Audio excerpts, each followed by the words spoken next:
So dumating na yung bill namin sa Paliko ngayong January 2026. Yan. So January 2026, ang bill namin ay 18.59 pesos. 18.59. So ito, paano kami nakasave ng malaki sa Paliko? Unang-una, hindi natin afford magpakabit ng mamahaling mga inverter type, yung nakadikit sa wall, yung mga ganon. Tapos mga lalaking baterya. So hindi namin afford yun. So ginawa ko, bumili lang ako ng power station. Ang power station ko ay mayroong 13 kWh na battery capacity. So, kaya siya naging 13 kWh. So, nagdagdag ako ng dalawang baterya. Ang panel naman niya ay 4 na 700 watts. So, yun. Yun lang. Ganun lang sa araw-araw.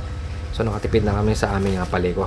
Ang power station na binili ko, 3,600 watt yung kanyang output. Tapos, may charging siya na 2,400 pag sa solar. 2,400 watt. Gaano nga ba kadami yung nakukonsume namin ngayong buwan. So, nireset ko yung ating monitoring. So, ngayon guys, papakita ko sa inyo kung gaano kadami na-consume namin na baterya. Hindi, na kilowatt hour sa isang buwan. So, yun ating power station. So, guys sa loob na isang buwan, nakakonsume ako ng 225.64 kilowatt hour.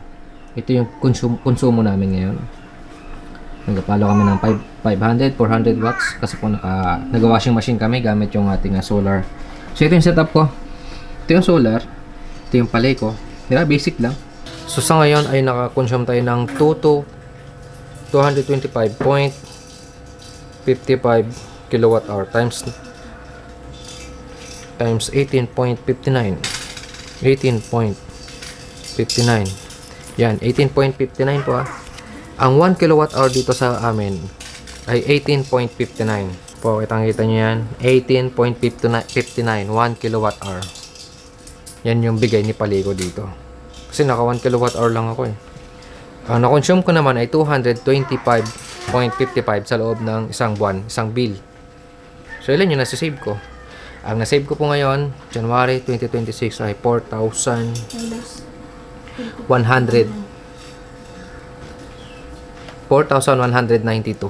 Yan po yung na-save namin sa Paliko.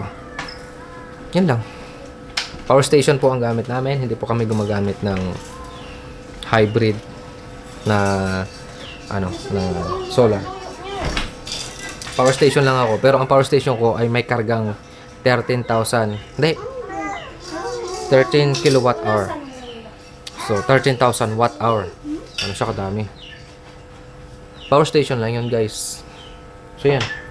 So, kung hindi nyo afford, katulad ko, hindi nyo afford magpakabit ng mamahaling solar panel.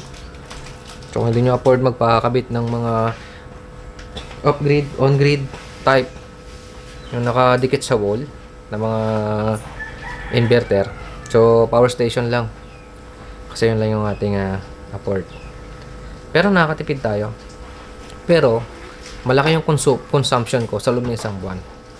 Kasi naka 225 kilowatt hour ako. Ibig sabihin, malakas akong gumamit. Kasi meron kaming TV, may aircon kami, magdamag. Yung aircon namin kasi ano lang 0.6 horsepower lang ang aircon namin. Ang aircon namin ay 0.6 horsepower lang. So, hindi siya ganun katakaw sa kuryente, sa solar. Yung e-bike ko, tina-charge ko rin sa solar. Pag nag-charge ako ng e-bike, hindi siya pumapasok doon sa consumption namin kasi nakadiretso akong saksak dito sa may power station. Kaya hindi siya kasama sa nagamit namin na 225 kilowatt hour sa loob ng isang buwan. So, yan lang guys. Kung gusto nyo makatipid sa kuryente, ayan yung mataas yung bill sa Paliko. So, mamumuhunan kayo ng konti. Konti lang naman. Bibili kayo ng power station. Pero kung may budget talaga kayo, pwede kayong pakabit ng solar. Yung pangmalakasan yung nakadikit sa wall. Wall type. Yan, yung nagpapa-install. Pero kung DIY lang, do it your own. So, yun. Makakatipid kayo ng malaking bagay.